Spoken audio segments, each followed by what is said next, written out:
Hi and welcome to my fifth video in this series about structures and bonding, and today we're going to look at the formula of ionic compounds. Okay, so we're going to look at how we determine what the formula of an ionic compound might be, and by formula I mean something like NaCl or MgCl2.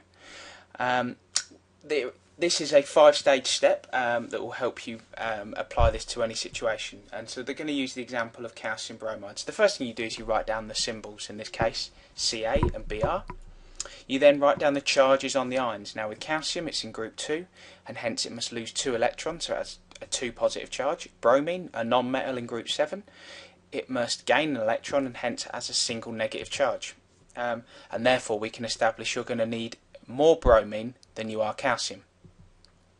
The ratio of the ions, you need 1 of calcium and 2 of bromine, and therefore the formula for that is CaBr2. And remembering that the 2 on the end of the Br, so this 2 here, this only refers to the bromine, so it means 2 lots of bromine. And so if we were to draw a diagram of this, it would show the single calcium donating its 2 electrons because it loses the 2 electrons.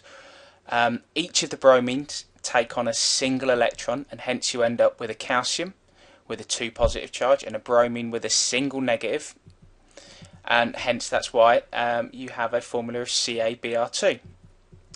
Another example might be aluminium bromide, so we'll go through the 5 steps. So the symbols, Al and Br. The charges on the ions, because aluminium's a metal and it's in group 3, it has a 3 positive charge. Bromine, as you remember from the last example, has a single negative. So therefore you're going to need more bromine, so there's going to definitely be more bromine in the formula. And so the ratio of the ions, there's 1, so for every 1 aluminium you need 3 bromines, and so that's why the formula will be AlBr3. Again, the 3 being in the bottom right, referring just to the bromine. The diagram of this looking like this, for instance. So we've got aluminium, which is 3 positive, so it's going to donate its 3 electrons to these bromines, so each one of the bromines takes on a single electron, and that gives us our ions, so Al3+, and each bromine is a single negative, and that's why AlBr3. Now with aluminium oxide, this is a bit more of a tricky one because aluminium and oxygen, neither of those has a single charge, so neither of those is a single positive or a single negative. That's what makes this one a little bit more tricky. So first of all you write down the symbols, so it's Al and O. The charges on the ions are 3 positive in the case of aluminium, 2 negative on the oxygen, and therefore you're going to need more oxygens.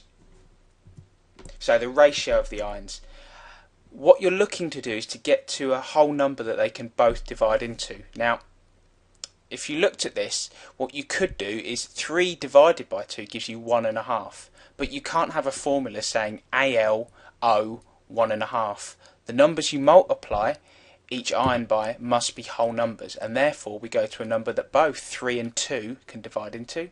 That's 6. And so you'll need 2 aluminiums and 3 oxygens. That comes up with our formula Al2, so 2 aluminiums and 3 oxygens. That looks like this. So you have our aluminium atoms here.